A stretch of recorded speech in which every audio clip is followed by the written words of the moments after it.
So I've been saying this for quite some time now, probably over a year, but more impactfully over the past few months, people have started to kind of agree with my opinion. And that's if the Conservatives continue on this path, we will definitely see not only Pierre Poilievre be Prime Minister, but have a Conservative majority here in Canada, which is going to be incredible because coalitions won't matter. Conservatives will be able to pass pretty much everything they want immediately. And well, it's going to be great for the country because economically we are very much suffering. Welcome back to another video, everybody. Before I get into it, I encourage you to give a like and subscribe if you haven't already. It really helps grow the channel. Today we're taking a look at the very recent Conservative convention that happened, and probably one of the best speeches that Canada has really ever seen from any politician, and closely followed by Pierre Poilievre's wife. His wife gave an incredible speech. We're going to take a look at some of the clips of the actual speeches that Pierre gave, but also the sabotage attempt by extremist climate activist, our climate minister, Stephen Guilbeault. It's just absolutely ridiculous. And just to show how crazy this guy is, finally, you have mainstream media or someone on mainstream media actually asking him the question that all Canadians want to know. How is your carbon tax fixing Canadian weather? Here we go. You mentioned extreme events like wildfires and hurricanes. Why has your carbon tax not stopped those things if that is the answer to these problems? This question, which I've heard in the House of Commons by many Conservative Party members, including Pierre Poilievre, is yet another example of the fundamental disbelief that you have in climate science and in science full stop. We won't solve climate change overnight, and we certainly won't solve climate change with empty slogans. It's going to take years of hard work to tackle this environmental crisis, and the fact that you believe that somehow we can flick a switch on a wall and everything's going to be fine just shows how the total ignorance that you and many others have when it comes to the issue of climate change. No, sir, that's what you told Canadians. You told Canadians that our climate tax, our carbon tax is going to fix the weather, that we need to hurry up because we're all melting and we're all going to die, which is why you're pulling off the shelves WD-40 and nail polish remover, or if they actually want to comply to your radical, crazy new propositions for, how they need to package their stuff, then they can remain on Canadian shelves. It makes no sense. I'm poor. I'm sure you're poor. Gas is more expensive. Groceries are more expensive. Housing is crazy. That has nothing to do with the carbon tax, but I like to throw it in anyways. And are we actually seeing a difference? Look at what happened this summer. Forest fires galore. And what did the Liberal and NDP politicians do? They flew in on their jets for photo ops to say, this is why we need the carbon tax. And then they left. Are you kidding me? Do you think that we're this stupid? Personally, I feel like the Liberals think I'm as dumb as my dogs. It doesn't make any sense. Dogs are smart, I get it, but look, hey, they're not people. So when we make the comparison, they don't really have a seat at the table. And I'm very offended by the amount of gaslighting this government has done towards me. And I hope that you also share some of that enthusiasm, because it's horrible. You're told, hey, you're polluting. Your gasoline, your diesel car, your commute to your job every day, you're polluting, you're making things worse. Anyways, I'm going to go on my private jet and go this across the ocean or across the country to give a simple speech, and then I'm going to come back on that exact same private jet. It's ridiculous. I hate Stephen Guilbeault. I hate him. I hate's a strong word, but hey, look, he is one of the worst politicians here in Canada, one of the worst human beings in Canada. And Canada is trying to take charge on this climate green energy, whole renewable energy scheme. And well, it's horrible because other countries are actually starting to say, hey, whoa, we can get more taxes out of our people by guising it under climate change. Let's jump on board. It's horrible. I hate where Canada's going, and I hope you share some of that passion as well. I'm sure if you're watching this video, you do. We're going to take a look at Stephen Guilbeault now, who is trying to literally infiltrate the Conservative convention. This is clipped from Keenan Beck's on Twitter. Minister, did you ask your colleagues on the Chinese Communist Party Climate Committee whether or not they would quit interfering in Canadian democracy, or did you leave that alone? I have spoken with human rights issues when I was in China just last week. Canadian democracy, though. Prochaine question. Sentez-vous le tapis vous glissez sur Prochaine question. He doesn't like the question, so he just goes, next. He flew to China to talk about climate change. China. How many times do I have to say it? He flew to China to talk about climate change. Are you kidding me? Here's Michelle Rempel Garner, who just completely obliterates Stephen Guilbeault. Let's take a look at this video. I'm sitting outside the Conservative Party's national convention, steps away from where Canada's environment minister decided to do a scrum yesterday. Stephen Guilbeault.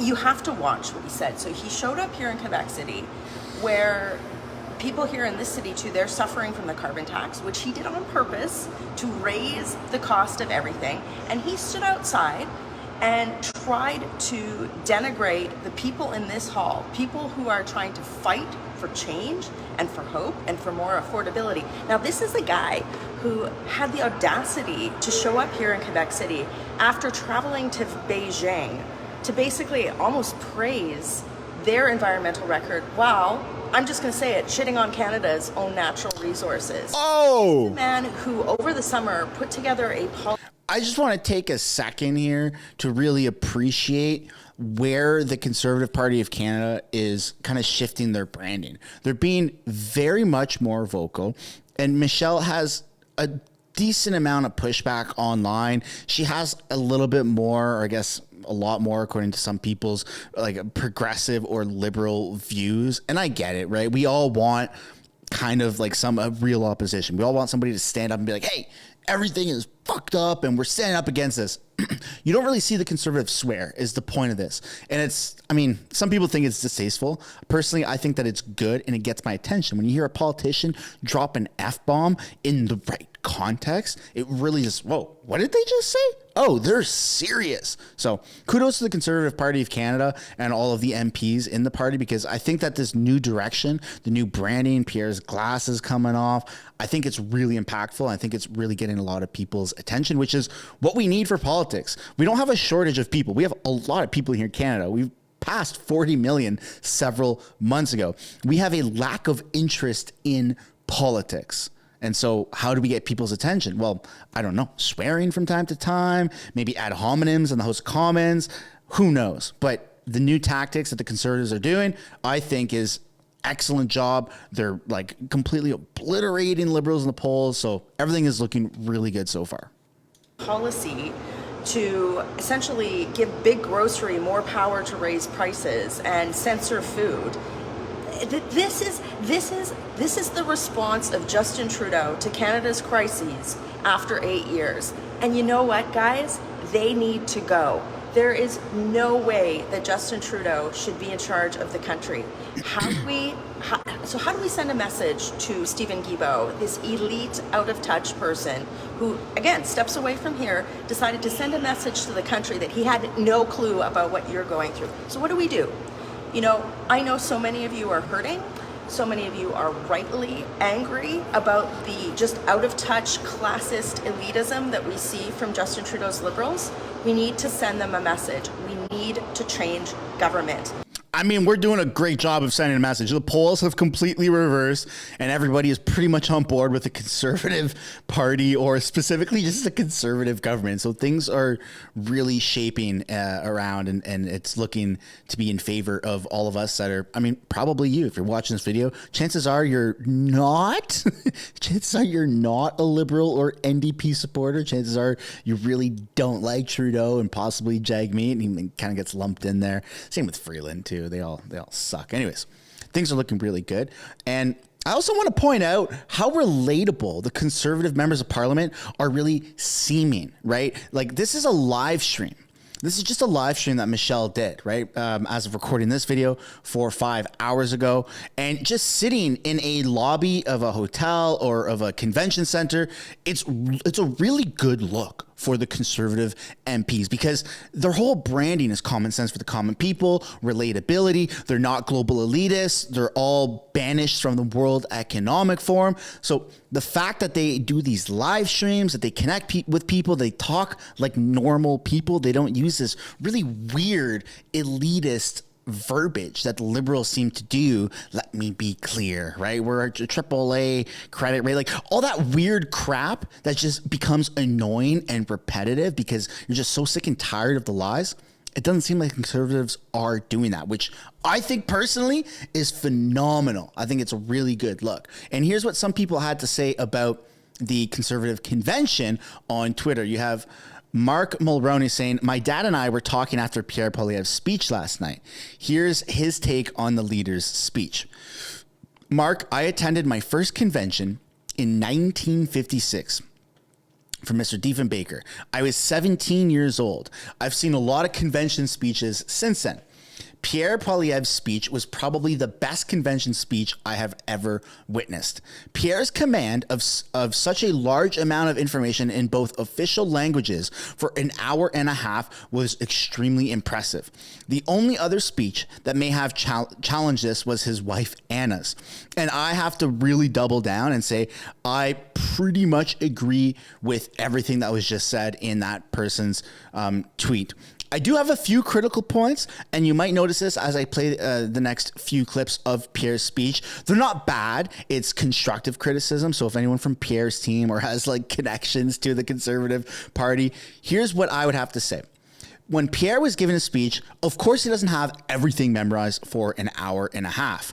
I mean, that would be very, very difficult to do. We've seen Pierre in the past do extremely long speeches. When he blocked, I can't remember what bill it was, but he spoke for like 5 or 6 hours straight in the House of Commons. It was insane. I believe I live streamed it, or at least I made a video about it afterwards. Completely insane for one person to just talk and talk and talk and talk for that long and actually make sense and not have any ums and ahs.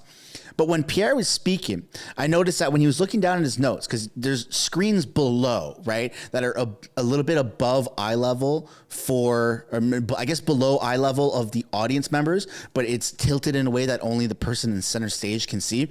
So you see him kind of looking down a little bit at his notes. I didn't really like that. But what can you do? It's an hour and a half. That's just my own personal opinion. Now, we're going to watch a few clips. You can make your own judgment of that, but I will point it out as it comes. Other than that, I think it was phenomenal. His switching from both official languages, from English to French, was so fluid. It was so good. I mean, he's an excellent speaker in English and in French, which is exactly what we need. He has very little ums and ahs in his speech, which is phenomenal. That's what you look for in a leader, is public speaking is one of the most important things, aside from obviously common sense and, not being a communist dictator. But other than those things, language and speech is very important. So this is from CPAC on Twitter. Canadians are not small or angry. They are big, generous people. They deserve better than this, says Pierre Poilievre. After 8 years, Justin Trudeau is not worth the cost, and he is not worth the country that we know and that we love. There we go. You see, Mr. Trudeau and I agree that things are broken. We just disagree on what's broken and who broke it. He thinks the people are the problem. Canadians know he is the problem. So you can see right there, he looks down. That's just a personal preference, everybody. I love Pierre. I love what he stands for. I love his speeches. It's just a personal preference. I'm not a big fan of that. I don't know if there's a way around that. That's the whole point of me bringing it up. Just bring it up. Okay, let's get back to the video. I also noticed this quite a bit. It was a roaring crowd of support. I mean, the amount of times that people stood up and sat down and stood up and sat down to clap and show their support and appreciation for Pierre and his speech. I mean, they might as well have been at the gym and doing like a few hundred squats. It was incredible how passionate and how welcoming this crowd was. But there's Brock. we won't let him divide us anymore. We won't let him put our country and its people down to push himself up. Canadians are not small or angry. They are big, generous people. They deserve better than this. They no longer have to give up the things that we used to take for granted, affordable homes and foods, to pay for the incompetence and ego of one man. After 8 years, Justin Trudeau is not worth the cost, and he is not worth the country that we know and that we love. Now you can see he's looking directly in the camera. obviously that makes up a tremendous amount for when he looks down. Again, just a personal preference. I'd love to know what you guys have to say about this speech, the words, or the way that he carries himself. And we got a couple more clips here, so just stay with us, everybody. Don't click off the video yet. The most important job of any leader is to bring hope. Hope is what Canadians need now more than ever, says Pierre Poilievre as he concludes his address to the Conservative Party convention in Quebec City. With how horribly things have changed, and with the Prime Minister trying so hard to erase our memories, it's easy to forget how good things were and how much better they can be. You know, the most important job of any leader is to bring hope. Hope is what Canadians need now more than ever. That is true. Hope is something that you feel, but it's hard to picture it. So let me paint a picture for you. Please do. Of students laughing and walking down safe streets to class. The distant drumming of hammers driving nails through Canadian lumber into yet another beautiful new Canadian home. Shopkeepers sweeping clean storefronts at the end of another day, waving to seniors heading home with a car full of groceries and change in their pockets. As daylight fades to night, kids are heard pleading for 10 more minutes of street hockey before bed, and then quiet.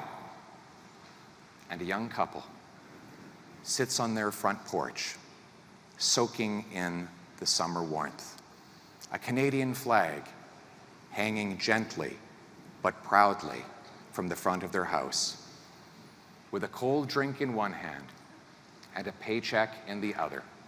They look into each other's eyes in a way that can only say, the hard work paid off. The sacrifices were worth it, because finally, we're home. Ladies and gentlemen. Wow. That's the Canada that people want, and that's the Canada that people deserve. And I don't know about you, but I just got goosebumps from that.